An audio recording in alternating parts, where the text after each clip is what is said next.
Buenos días a todos, ¿cómo están? Mi nombre es Willy Hernández. Para los que no me conocen, ginecólogo de Servimed, ¿cómo están ustedes?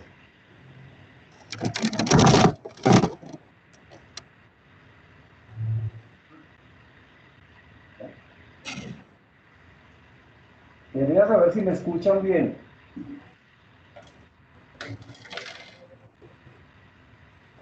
Sí, señor, sí lo escuchamos. Se escucha bien. Vamos a dar inicio a esta pequeña de hemorragia uterina normal. Les voy a pedir un favor, que por favor todos enciendan la cámara durante toda la presentación. Segundo, que silenciemos los micrófonos. Tercero, que confirmemos si recibieron la guía de manejo y la presentación que se les envió a sus respectivas sedes.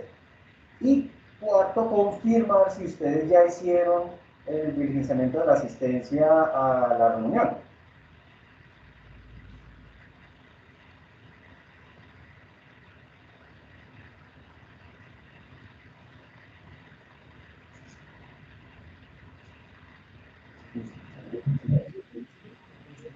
El diligenciamiento de asistencia, sí, yo lo hice y ayer recibí la información. Perfecto. Y también en físico, que cada uno de sus coordinadores va a pasar o ya van a diligenciar en físico también para que lo llenen, ¿vale? Perfecto. Listo. Bueno, la idea de esta charla es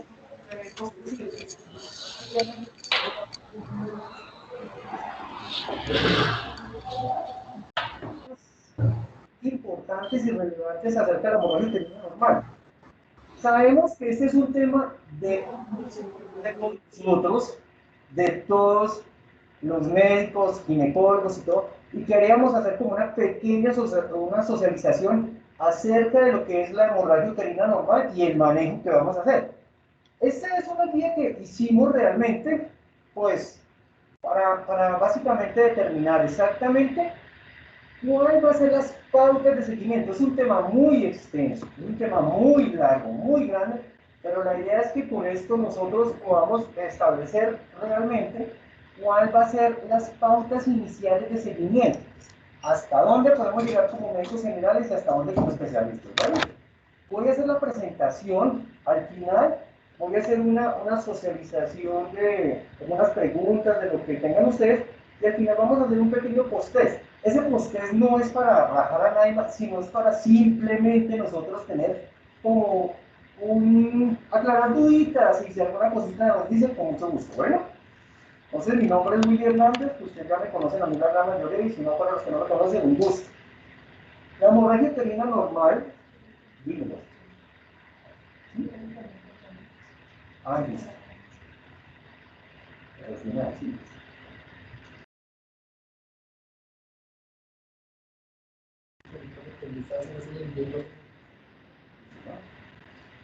Muy bien. Terminología, definiciones, sistema de clasificación, diagnóstico, tratamiento y conclusiones. Esta es la charla que vamos a tener ahí. Es una charla corta, como ya hablamos. Doctor, disculpe, no molesto, ¿nos podría ayudar acercándose más al micrófono? Se escucha algo lejos. Gracias. ¿Ahí está bien o más lejos o más cerquita? Yo podría ir un poquito más cerca, hay mucho ruido ambiente.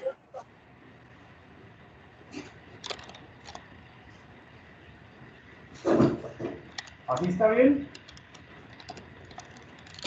¿Así está bien? ¿Me confirman? Sí, ya mejoró un poco, doctor. Gracias. Listo, bueno. Desde hace muchos años, desde el año 2010, hemos venido hablando acerca de la hemorragia uterina normal como una patología muy común donde hay muchos consensos, como lo pueden ver en estas diferentes publicaciones. De que no nos hemos puesto de acuerdo acerca de cuál va a ser la guía próxima de manejo o el manejo actual, por dos razones.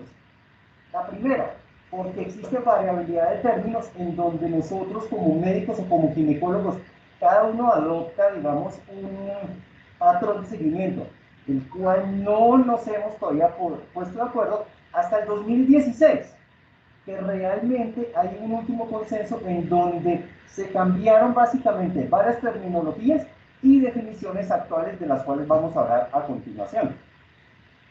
Antiguamente, como sabemos todos nosotros cuando estudiamos medicina y esto, hablábamos de términos como metrorragia, hipermenorrea, menometrorragia, polimenorrea, pero esos términos obviamente ya fueron abolidos por dos razones.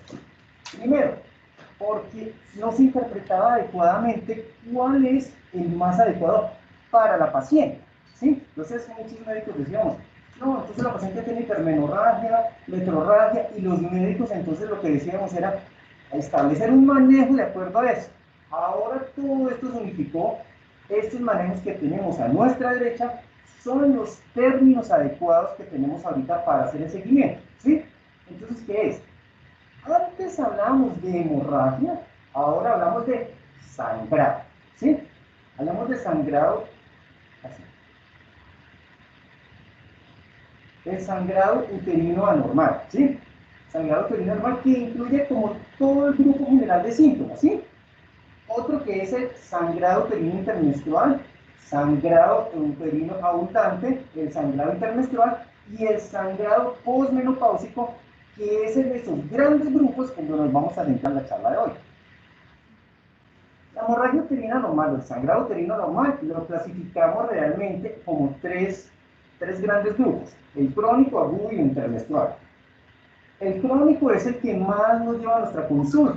En nuestra consulta, pues, realmente tenemos esa patología casi que 2 de cada 10 consultas en términos a nivel ginecológico son las que nos llegan a esta consulta, en donde tenemos que tener varias cosas. Primero, cómo es el volumen de nuestro sangrado, cómo está la regularidad de los ciclos, y el tiempo de esta paciente es la paciente que nos llega a nosotros con un cuadro de 6 meses de evolución o quizás más.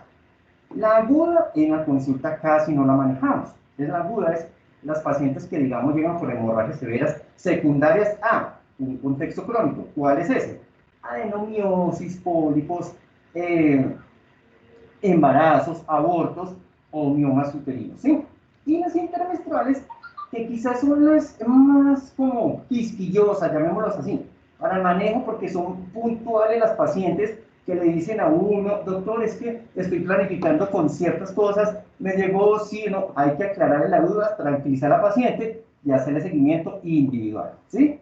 Son las pacientes que se producen, digamos que, ay, doctor, me llegó la menstruación hoy un poquitico, y a las 3 de la tarde un sangrado muy abundante, que antiguamente era lo que denominábamos metrorragia. En la clasificación a nivel general lo tenemos en vuelve, eso nuevamente, eso sí no ha cambiado, que es el sangrado uterino disfuncional.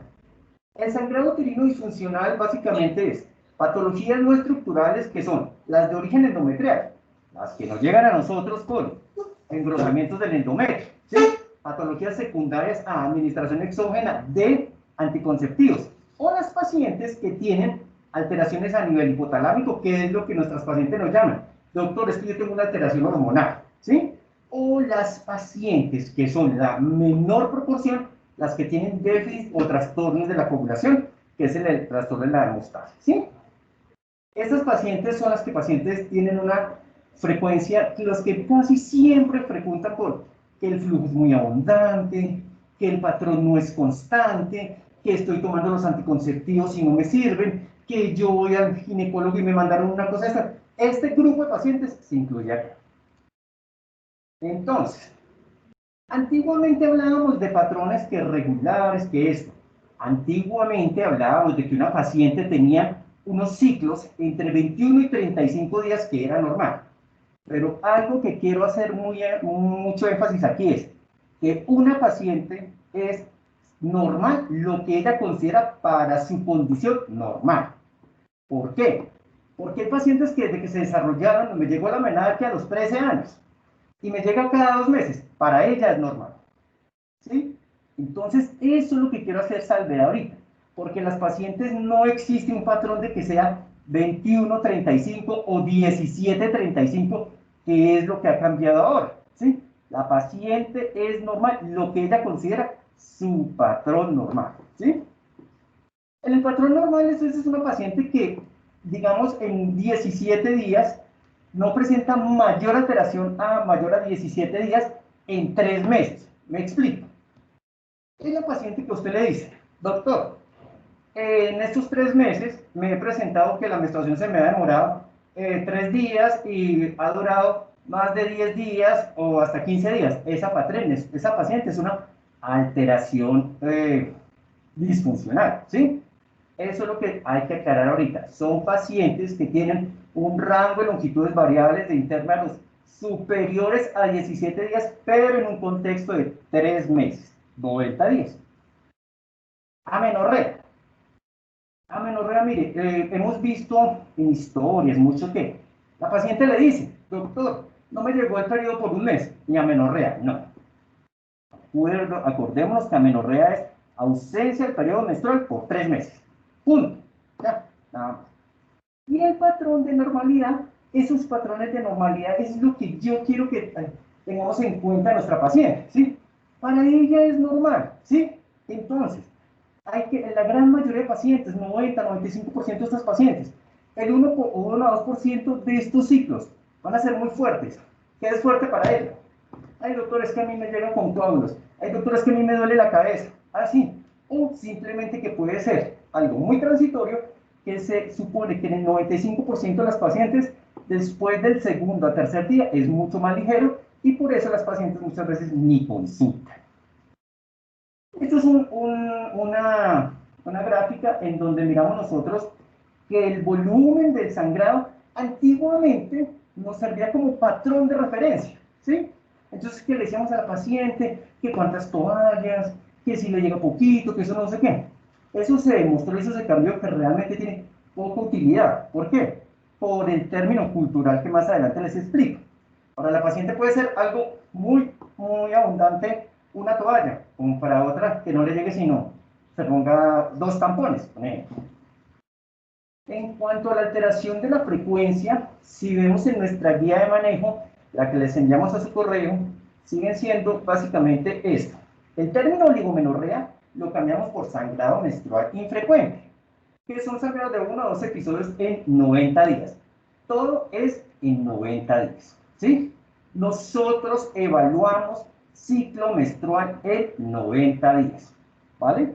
Entonces, paciente perfecto, entonces le va a decir a usted, en 3 meses se hace evaluación de nuestro ciclo menstrual. Yo la paciente que, doctor, me llegó la menstruación ahorita, la semana pasada, y esta semana no me llegó. No, espera, ¿qué ha pasado en los otros 3 meses? Ah, no, nada, entonces no tienen ninguna alteración, ¿vale? El sangrado menstrual frecuente, ¿sí? Son más de 4 episodios en un lapso de 90 días. ¿Son 4 episodios de qué? Manifestaciones de sangrado, sea poco, mucho, abundante, moderado, infinito. En las alteraciones de densidad del flujo, es una paciente que tiene un sangrado menstrual abundante. Miren, eso es una definición que se escribe en nuestras historias clínicas. Ya está avalado por la Asociación de Ginecología y Obstetricia, que se emplea ese término. Pero doctor, ¿yo cómo sé que es un sangrado menstrual abundante? Lo que la paciente refiere, ¿sí? Entonces, ¿qué es eso? Doctor, es que no me llegan 2 toallas y a mí me da una depresión por ver esos coágulos. Es un sangrado abundante para ella. Así les traigan evidencias, que eso obviamente por ética médica no se puede recibirlas, y ahora con tanto contexto de problemas, esto, nada de fotos, nada de esas cosas. Entonces, eso es lo que la paciente refiere. Pero clínicamente, ¿yo cómo puedo demostrarlo? Antiguamente que hablaban que hacer pruebas de extracción de hemoglobina, en estas cosas, en las toallas, en los tampones, pero no sirve de nada, ¿sí? Obviamente.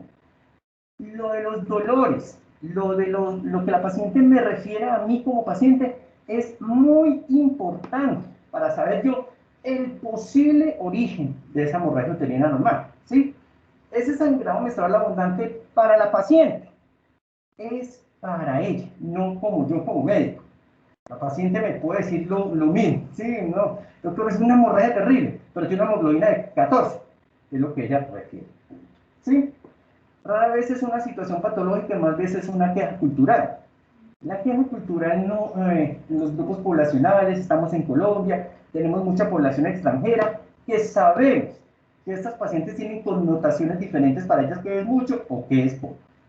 Bueno, el sangrado menstrual prolongado es aquel sangrado que las pacientes nos dicen que le dura más de 8 días, recuerden, teniendo en cuenta un patrón regular para ella, ¿sí? Se habla entre 8 y 10 días, ¿sí? Tiene que ser constante, ¿vale? Y el sangrado menstrual corto es una condición no mayor a 2 días, pero que es muy poquito lo que dura. Son las pacientes que tienen estos sangrados, sobre todo con los implantes subdérmicos, o las que tienen efectos secundarios al uso de exógeno de anticonceptivos orales. El sangrado no menstrual irregular es muy común. Son episodios intermenstruales o postcoitales.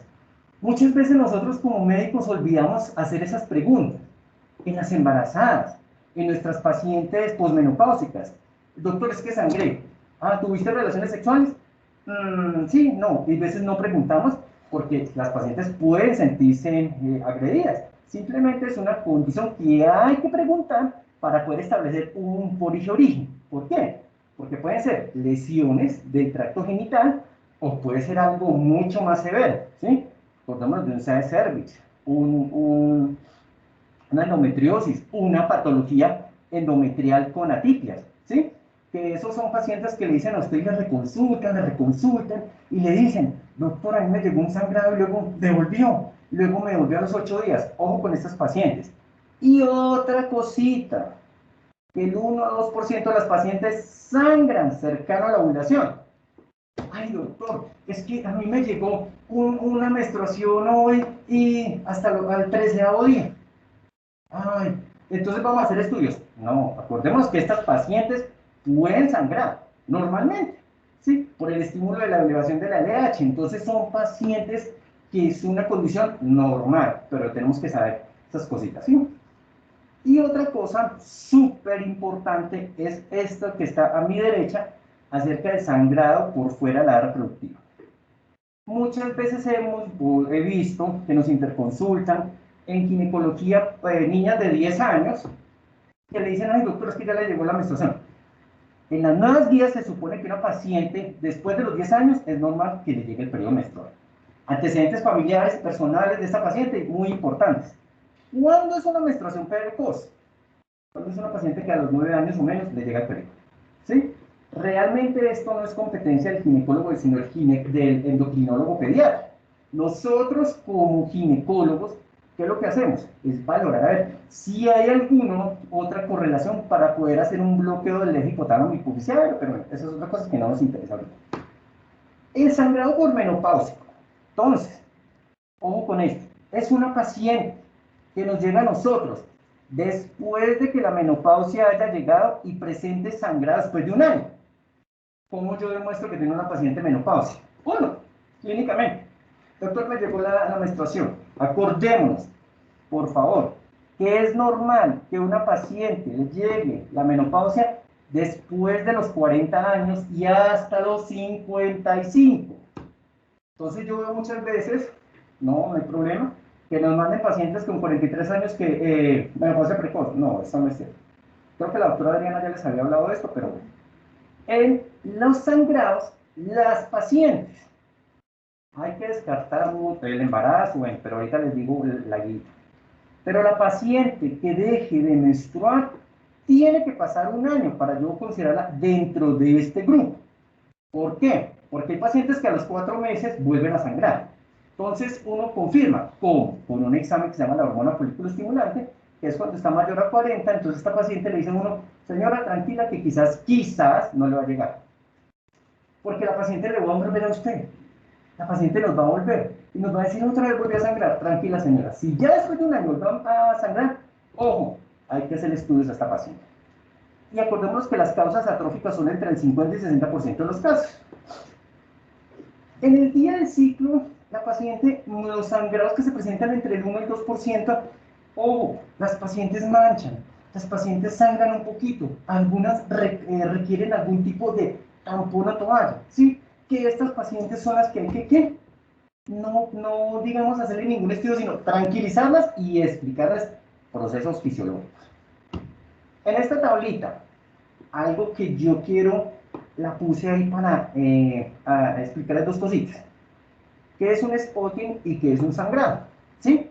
Entonces, ¿cómo yo puedo escribir en una historia, doctor? ¿Qué es un spotting?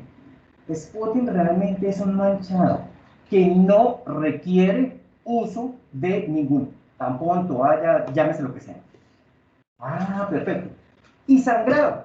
Sangrado es una alteración de manifestación espontánea de salida de sangre que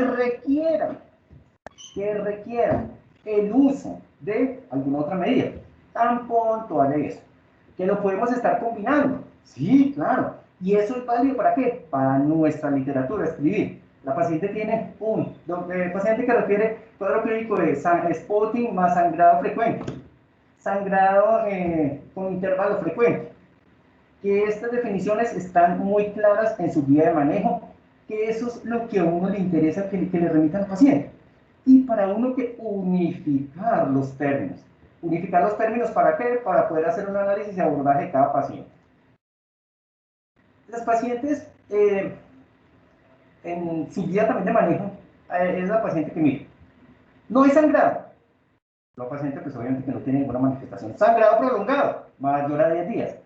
Pero usted dirá, bueno, doctor, usted está diciendo que 8 días, entre 8 y 10 días. Vale, ¿sí? Sangrado frecuente, que son más de 4 episodios en un lapso de 90 días.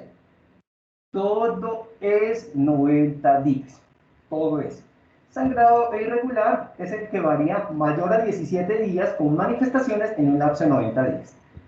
A la parte inferior tenemos estos que es lo que llamamos como los límites normales de un periodo menstrual.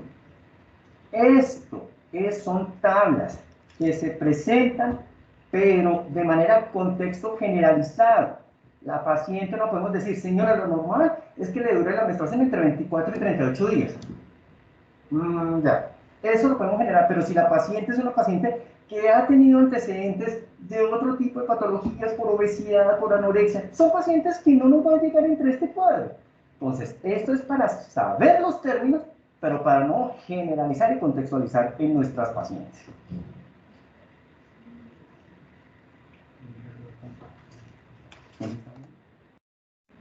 ¿No? Doctor Willy, Señora, no están cambiando las diapositivas, están solamente en alteraciones en la regularidad. Ahí se quedó.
No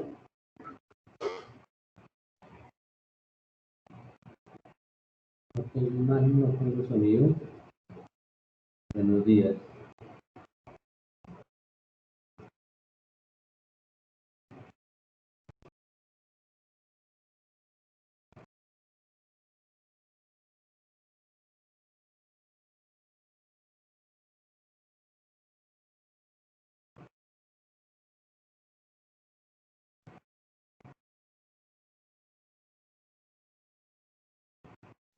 Listo.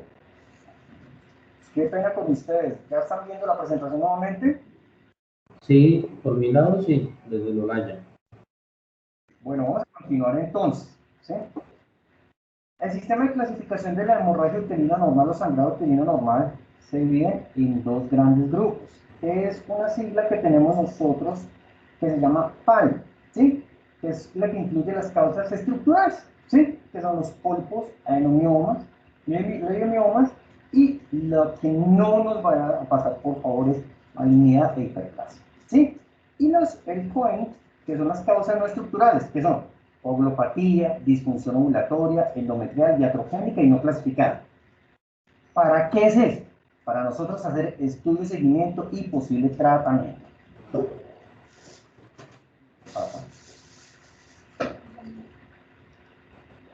Listo.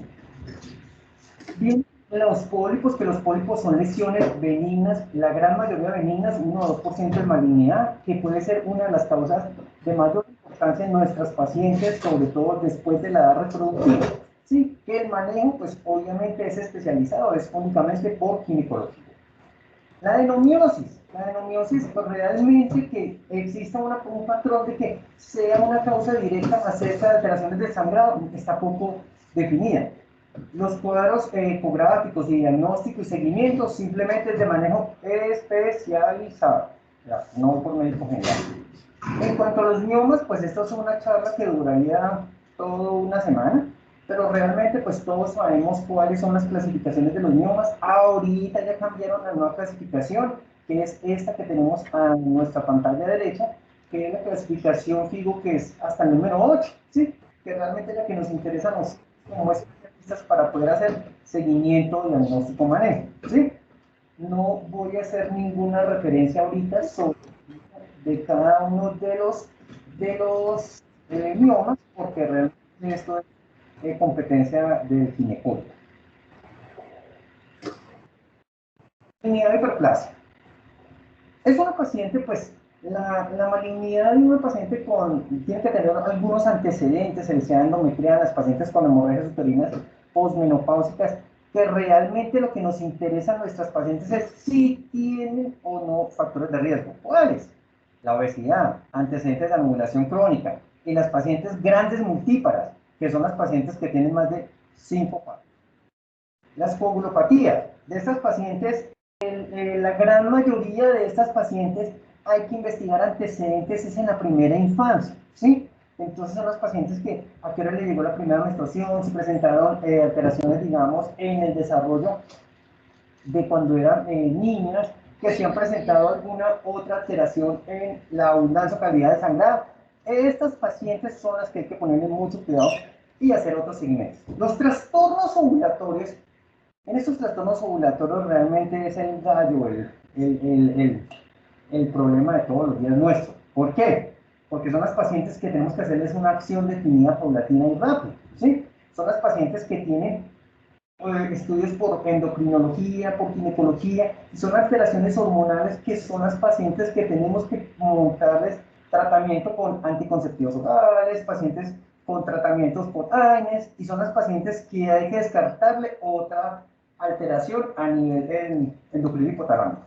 De las causas endometriales, la gran mayoría de estas causas endometriales son sospechas de hiperplasia y o malignidad, ¿sí? Son las pacientes que pueden ser trastornos locales o generalizados, pero solamente yo cómo determino que una paciente tiene una alteración endometrial, pues obviamente con una biopsia. Y el iatrogénico ya sabemos que son las pacientes que tienen implantes subdérmicos, implantes tipo Duke con levonorgestrel, que es en Mirena, o son las pacientes que están tomando algún otro tratamiento farmacológico, años prolongados, warfarinas, que pueden interferir en el desarrollo de esta alteración. Y el no clasificado son las pacientes que realmente es manejo especializado, que son las pacientes que les han hecho estudios ecográficos, endocrinos, ultrasonográficos, biopsias, realmente no se les encuentra una causa. Que el manejo es simplemente con anticonceptivos, pero ¿qué es lo que pasa? Que hay que investigar que esta paciente no tenga ninguna otra alteración como una endometritis crónica, que es una patología poco común, pero es una patología que requiere manejo especializado. En el diagnóstico de una paciente con sangrado uterino anormal, la historia clínica es lo más importante. Hay que tener una historia clínica detallada, ginecológica completa, hay que mirar detalles del episodio y actual sangrado. Entonces, aquí quiero que hagamos un énfasis. En la bibliografía que se les mandó a sus correos, los términos son los que a uno le interesan. Doctor, es una paciente que tiene un cuadro de 2 meses de sangrado genital abundante. Son 10 días, ¿sí? Los síntomas relacionados. Las pacientes que el doctor se desmaya con el periodo, son las pacientes que la labilidad emocional llega, que lloran. Todo eso es importante para uno como especialista orientarse. ¿Cómo han estado las menstruaciones pasadas? ¿Cómo han estado las menstruaciones antes y después del parto?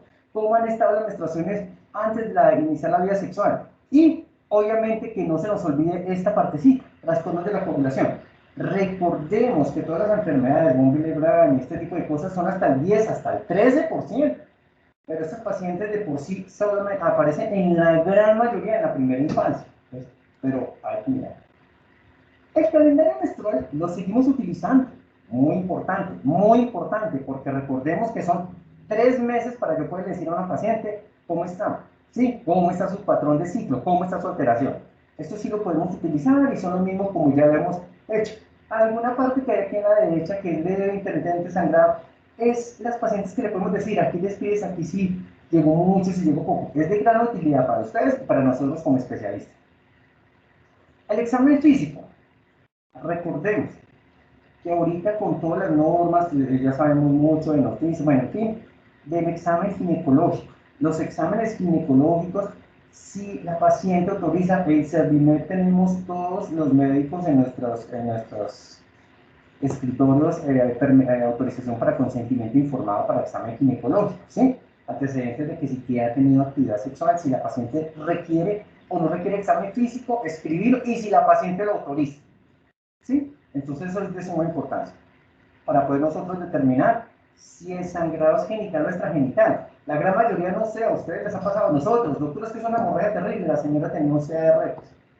Ay, doctor, es que es un sangrado tan abundante y eso, y cuando uno mira, tiene una lesión contigua al perineo, que es un melanoma que está sangrando. Y la señora dice que es algo ginecológico, ¿sí? Los exámenes. En nuestra guía de manejo enviamos algunos exámenes que realmente son los más útiles para nosotros como médicos establecer y poder tener un diagnóstico de estos pacientes. ¿Qué vamos a hacer nosotros como médicos? Lo básico que es eso. Primero, recordemos que toda hemorragia uterina normal, descartar embarazo antes de que no se demuestre lo contrario, ¿sí? Entonces, un examen completo sanguíneo, un hemograma, básicamente. Descartar que no tenga embarazo esta paciente. Y básicamente, como nosotros como médicos generales, podemos inclusive mirar si es algún antecedente o no, poder pedir un examen de tiroides. Del resto, ningún otro examen más. Doctor, ¿pero por qué? Porque realmente el otro estudio complementario, según nuestra guía, es competencia del ginecólogo, ¿sí? La ecografía. La ecografía es un examen que todos nosotros como médicos podemos enviar a cualquier paciente, tener en cuenta antecedentes sexuales y o reproductivos para enviarlas transvaginal o transabdominal. La esteroscopia pues es un procedimiento que se hace bajo anestesia general enviado únicamente por ginecología, ¿sí? La biopsia endometrial también es pertinencia únicamente de ginecología. La cohisterosonografía es un examen que se determina para saber cómo están los pólipos, cómo están los miomas, cómo está el grosor endometrial, ¿sí? La resonancia magnética son exámenes que se utilizan, pero básicamente ya son para estudios ya muy avanzados en donde las causas iatrogénicas las causas que no sabemos cuáles son realmente el posible origen, ¿sí? Y la tomografía sí es inicialmente para descartar algunas patologías malignas como lo que son hiperplasias endometriales. Entonces, ¿qué es lo que vamos a hacer con una paciente? Establecer primero si la paciente tiene un sangrado uterino anormal, sí o no. ¿Sí? Entonces, la pregunta, más de 3 meses de duración excesiva, volumen, 3 meses. La paciente que le dice a usted, no, es que son 2 meses nada. Factores emocionales, ambientales, son los que a mí, como médico, son los que me interesan decir, no, la señora se separó del esposo y le llegó el periodo. Sí, es cierto. Hay una extensa relación en cerca de eso. Por eso son 3 meses. Investigación inicial, historia clínica estructurada, exploración física, ¿sí? Recordemos y miremos en esta historia si hay función ovulatoria y si la paciente desea fertilidad. ¿Por qué está diciendo usted eso, doctor? Porque hay pacientes que realmente no desean tener hijos. Hay pacientes que ya les hemos hecho miles de manejos. Entonces hay que pensar en manejos quirúrgicos, ¿sí? Y la exploración física es la evaluación uterina. Por favor, el examen físico, si enviamos a una paciente a ginecología y no tiene examen ginecológico, no importa, escribir por qué. Realmente, si la paciente no se siente a gusto, escribir, no hay ningún límite, ¿sí? Se escribe y si lo vamos a hacer, detallarlo. En el examen físico lo importante en el examen ginecológico son 9 pasos que tenemos que decir, que tamaño de la vagina, que características del cervix, etc. Pero realmente con una exploración normal no hay ningún problema, ¿sí? Hacer estudios, ¿sí? Biometría adecuada completa. La paciente que tenemos ese sangrado y eso simplemente con un cuadrito hemático, una prueba de embarazo, unas pruebas de tiroides, no necesitamos nada más nosotros como ginecólogos y una ecografía. Simplemente mándalas con eso, ¿sí? Que eso es el estudio inicial, básicamente. Porque ya las otras patologías, las que vienen, las evaluaciones por endocrinopatías y hematológicas para descartar coagulopatías, es simplemente ya avance especializado por hematología y demás. Eso realmente es lo que es el algoritmo que vamos a utilizar nosotros. Nosotros como Servimed sí hacemos sí o no esto, pero esto es básicamente de ginecología. En el tratamiento, bueno, doctor, ¿y qué le voy a hacer a esta paciente? La gran mayoría de pacientes vamos a clasificarlas en los grupos, ¿de acuerdo?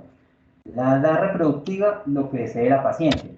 Lo que desee la paciente, sin salirnos de nuestras guías, obviamente, de manejo. En la paciente que tenemos una paciente con antecedentes reproductivos y que deseen paridad, básicamente esas son las tablas de manejo que se pueden hacer. Pero miren, yo les voy a hacer y les voy a insistir 2 cosas. Y hay que individualizar nuestras pacientes. Hay que individualizar nuestras pacientes porque las pacientes simplemente no puedo decirles yo, mire, les van a dar anticonceptivos orales a las pacientes y medroxiprosterona a cada paciente y punto. No. En nuestra guía de manejo, si ustedes la revisaron, vamos a mirar a ver a quiénes se le mandan anticonceptivos, cuáles son las dosis.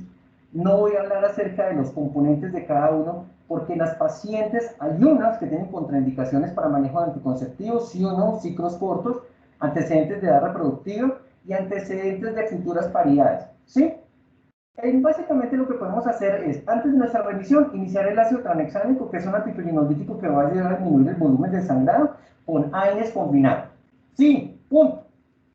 Asociado también podemos tener anticonceptivos orales. Los combinados son los que utilizamos en toda la gran mayoría de pacientes. Pero recordemos, por favor, en las pacientes con antecedentes de obesidad, trastornos cardiopulmonares o las pacientes que tienen endocrinopatías, ojo con estas pacientes, porque simplemente puede ser direccionadas al ginecólogo. Claro, pues nosotros podemos hacer manejo inicial, sin problema. El manejo quirúrgico de las pacientes, el manejo quirúrgico es simplemente por el ginecólogo. Es que yo digo que el ginecólogo no me pone cuidado. Es que yo quiero que me hagan una histerectomía y voy a demandar y no sé qué, sí, cuándo. Son pacientes que simplemente es de manejo neto de especialistas, ¿sí? La ablación endometrial es un procedimiento quirúrgico que se hace en las pacientes que no se les puede hacer una histerectomía. ¿Cuáles? Las pacientes que tienen antecedentes, digamos, de riesgo de muerte intraoperatorio. Son las pacientes que tienen edad mayor avanzada, son las pacientes que tienen lupus y que tienen cardiopatías llanosantes. Este tipo de pacientes se les puede conducir a eso. La embolización de arterias uterinas y neumectomías son consideradas manejos quirúrgicos, pero simplemente por especialistas. Vean, muchachos, esto es un tema bastante extenso, pero yo lo que les hago es una invitación a que esa guía que hicimos, que son como 10 hojitas, son muy breves y muy básicas, en donde lo que quiero es que revisemos nosotros como médicos, qué vamos a hacer y hasta dónde podemos llegar, ¿sí? Esto no es que mandémosle tal cosa, nada, sino simplemente en este consenso que es el SOGIVO del 2017, podemos hacer y mandar a esas pacientes, ¿sí? Que le voy a mandar al doctor Hernández, que le voy a mandar a la doctora Adriana a esa paciente, eso no tiene ningún problema, no hay ninguna, pero que iniciemos el estudio básico, ¿sí? Y lo que hacemos énfasis nosotros es que mirar hasta dónde le podemos hacer el estudio y qué le podemos aportar a esta paciente para mejorar su calidad de vida. En cuanto a las conclusiones, muchachos, es el pan de cada día de nosotros. El dolor pélvico crónico y las hemorragias uterinas o sangrados uterinos es lo más común, y dependiendo de nuestro abordaje inicial en nuestro estudio, es lo que vamos a poder hacer un éxito en el manejo. Un abordaje ordenado y sistemático puede facilitar el manejo. Simplemente, muchachos, que le mandemos la ecografía, un examen de hemograma y una prueba de embarazo, con eso es más que suficiente y nos lo pueden direccionar a nosotros, ¿sí? El manejo médico es el de primera línea. Los anticonceptivos, en nuestra guía de manejo les colocamos ahí cómo se deben de emplear los anticonceptivos y en qué casos y cómo se pueden hacer. Es de primera línea, ¿sí? Recordemos que estas pacientes con un ciclo corto, ¿sí? Ciclo corto es 21, 2 meses, perfecto, pueden mejorar hasta el 95% de los casos. Y el manejo quirúrgico está dado por las condiciones de la paciente, pero simplemente el manejo quirúrgico es por especialistas. Ese es un tema muy extenso, muy extenso. Yo los invito a ustedes que por favor revisemos nuestra guía de manejo. Si tienen alguna duda para revisar, algún comentario, no hay ningún problema, que estamos a disposición para servirles, ¿sí? Yo no sé, pues, si ustedes tengan alguna pregunta, alguna cosa de estas. Ese es un tema, vea, muy largo, muy largo. Es un tema que la idea de esta charla, ¿qué es? Que empecemos un direccionamiento adecuado y cambiemos los términos de acuerdo a la nueva literatura. Eso es todo el llamado que vamos a hacer. Hacer un seguimiento, una historia clínica completa y todo, porque los manejos a repetición son los que nosotros como especialistas son los que nos interesan, y el seguimiento adecuado es el que vamos a seguir nosotros. No sé si tengan alguna pregunta ustedes, muchachos, quieren comentar algo. Okay.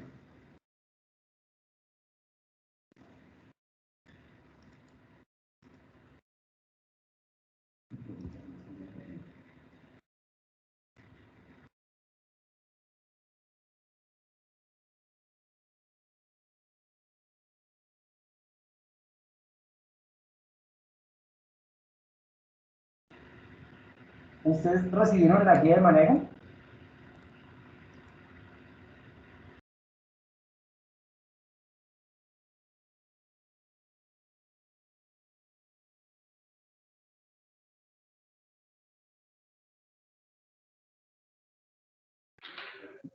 Buenos días, doctor, con el doctor Ángel de la sede Tunal. Señor. No, acabo de revisar el correo y no ha llegado la guía de manejo. Quisiera, por favor, que verificaran si las enviaron a todos los médicos. Y yo tenía una pregunta, pues creo que el tema, pues me gustaría primero revisar la guía antes de hacer algún comentario, pero pues creo que quedó claro. Tengo una pregunta que es ginecológica, pero que es de otro tema. No sé si usted puede hacerme el favor de responderla. Señor, cuéntame. Verá, pues con todo esto de pues lo que estamos viviendo con la pandemia del COVID y demás, he visto algunos protocolos en los cuales a gestantes que son casos diagnosticados como positivos, sintomáticas, incluso con síntomas leves, a muchas se les está, en otras EPS se les está iniciando anticoagulación profiláctica con enoxaparina. Entonces, quisiera saber usted qué opinión tiene al respecto y si Servimed está utilizando protocolos similares. Todas las pacientes que son COVID positivas, todas las pacientes COVID positivas embarazadas independientemente de la gestación, tienen que recibir tromboprofilaxis de acuerdo al peso que la paciente tenga. Entonces, si la paciente es una paciente de menos de 60 kilos, es 40. Ah, pero doctor, ¿cómo así? Recordemos que el COVID-19 es una patología que es riesgo tromboembólico. Entonces, esta paciente cuando está con COVID activo es un riesgo tromboembólico alto. Y todas se le inicia enoxaparina y las dosis son de acuerdo al peso de las pacientes, pero sí hay que iniciarlas. Sí, señor, lo que pasa es que bendito Dios hemos tenido aquí pues muchas, pero sí, señor, claro que sí. Sí, muchas gracias. Hacía el comentario porque precisamente, pues, como usted dice, no manejamos un volumen tan alto de pacientes gestantes, pero pues creo que es importante por si llegase a llegar a alguna de nuestra consulta ya con el diagnóstico, pues que los médicos generales sepamos cómo hacer ese manejo. Entonces, por eso hacía el comentario. Muchas gracias, doctor. Estas guías de manejo se les enviaron a cada una de las sedes a coordinación para que por favor la revisemos y hagamos la retroalimentación posterior, lo que ustedes deseen, con mucho gusto, ¿vale? No sé si quieran comentar algo, porque vamos a hacer un pequeño test. Ese test es de la vida diaria, no es nada, es algo rápido y ya nada más, muchachos. No sé si quieran preguntar algo, decir algo, o qué.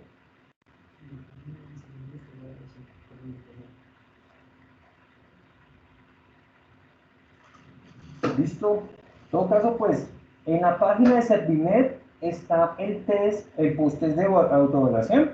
Ya pues no nos queda mucho tiempo porque ya pasamos una hora realmente. Entonces, sería chévere haberlo discutido post-test, pero pues, realmente no hay tiempo, porque sabemos por cada una de las agendas que tenemos nosotros.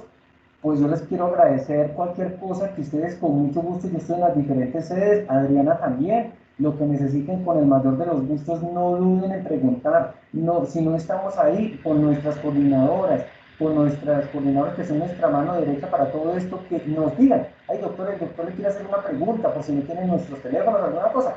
Para el manejo inicial, yo sé que nuestra población es complicada, es difícil, en algunas situaciones es muy harto, y hay veces las pacientes reconsultan y con mucho gusto nosotros estamos para colaborar, ¿vale?